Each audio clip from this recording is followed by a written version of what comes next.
So hello everyone, with the second episode of the Magia Record anime, we finally have access to the outro, the ED of Magia Record, and I want to talk a little bit about this, because this ED kind of references the entire backstory of Yachiyo. Now if you don't want to hear the entire backstory of Yachiyo, turn away now, otherwise let's head right in. So the first shot that we see is she's looking at the moon, and something that you might have already heard of is that the entire dynamic between Iroha and Yachiyo is a pretty big reference to the Night on the Galactic Railroad, and we see a whole bunch of references in the anime as well. So I'm gonna do a complete video at some point, probably, about all the references to Night on the Galactic Railroad, but for now, let's just say, okay, this is probably a reference to that, and it also symbolizes her longing for something. We're gonna see what she's longing for later. But first off, we see her also lying in a puddle, and then she's walking around real locations in Tokyo.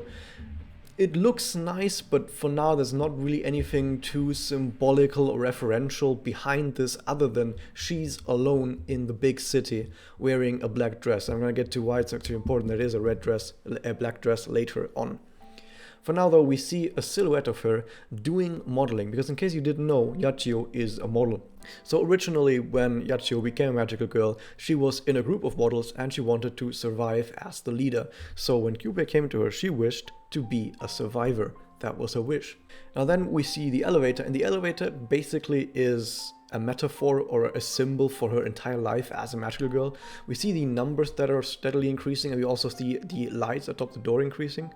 And the idea is that the increasing numbers symbolize the amount of days that she has been a magical girl, and the light atop the door symbolizes the amount of years that she's been a magical girl. So right now we see her at the beginning of her journey where she's still in school, so she has a school chair that she's sitting in. We see a bunch more modeling going on, but more importantly, the next elevator shot is then on her third year as a magical girl, quite a long time later, where she's seen doubting herself and she is seen worried about something.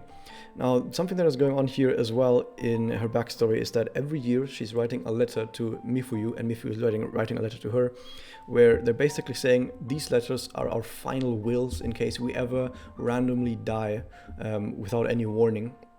So we have these letters to look back on what we were doing in that year and what our will is basically. And we're gonna see one of those actually later. So we can tell you right now that in those letters she's already showing a lot of doubt and a lot of worry about the future and about her life.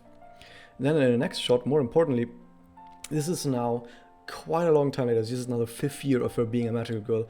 So many days have passed, and this is actually where I'm pretty certain this is where the first time that one of her close friends dies. She already had other people die around her, but mostly strangers in years before that, and she's always blamed herself for that. And this is now the first time one of her very close friends, I think it was Kanae, that dies. And we can see that she's not even looking anywhere at the camera, she's being very depressed about it. And we can also see now in the shots of her modeling, they've now also grown despondent.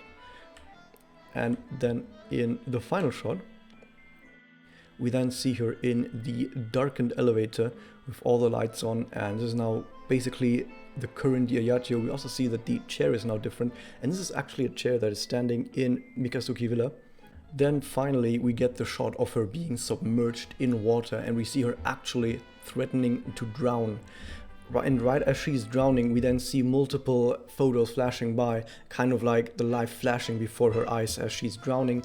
And some of the things we see is some photos of real life location next to her personal mug. We see a hospital bed and some flowers symbolizing death. And we see some materials from her days when she was still in school.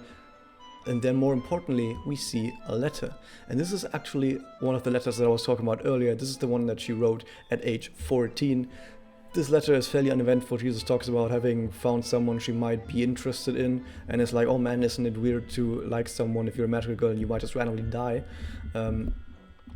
I don't find the letter that interesting, but there is a letter that is a lot more interesting, which is the letter that she wrote when she was 18. And I'm going to read the letter to you just to give you an idea what these letters were kind of like. And here's the one when she was 18 years old. To Mifuyu, I am now 18 years old. I've survived until this stage as a magical girl. But I didn't realize that about witches.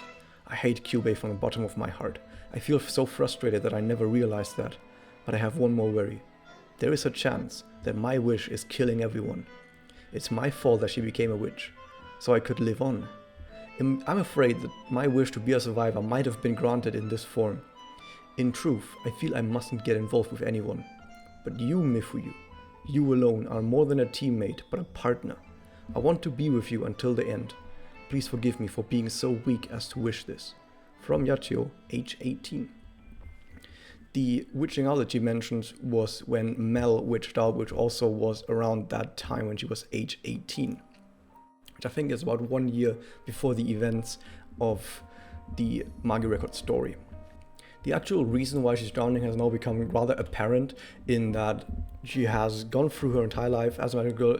She has been a magic girl for 7 years, and all the time she has seen other people around her die, and even 2 of her most close friends have died around her, and she has given herself the fault for that, and because of that she has cut herself off from all other contact and is drowning herself in her own sorrow and despair. We then also see a photo of one happy birthday cake that probably is from Mifuyu to Yachiyo, and we also see 18 candles on those was when she was about 18. Finally, we then see her float alone in a sea of black in her white dress as she's reaching for the moon again. We then see the final shot of her standing on a bridge in now the black dress, and the reason why the white and black dress is, in my opinion, important is because white symbolizes innocence, it symbolizes purity, but black symbolizes grief and sadness.